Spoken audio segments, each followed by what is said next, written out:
Methinks thou protest too much, but that's another podcast. When mandatory reporting is in effect, people tend to report quite a bit that doesn't quite meet the threshold of what would be considered actual abuse that needs to be dealt. And what exactly is the threshold, Bill? That's what I want to know. Where is your line?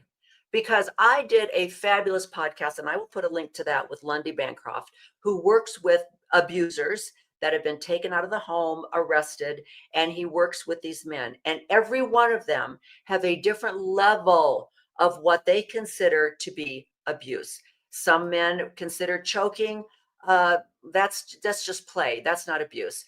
Some women say, well, I didn't hit her in the face. That's their line. Other men say, well, I didn't physically abuse them. I just took away all of the money, the car keys, and didn't allow her to leave the house. So they don't consider that abuse. So where's your level?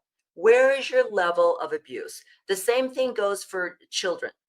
What's the level of abuse? Well, we know Ruby Franke is sitting in jail because her idea of abuse was not starving her children. But the law said, you are abusing your children. And so, obviously, nobody thought she was doing anything wrong until there was law involved in it. So Ruby Franke is a perfect example of what's your level of abuse. She had a freaking $1 million a month YouTube channel exposing to the world what she was doing to her children and her husband. And the whole world went, something's wrong. Something's wrong here. But nobody did anything until her little baby boy escaped from the prison he was being held in and said to a neighbor, will you call the police? That is how she was. Nobody else said a daggone thing about what was happening in that home.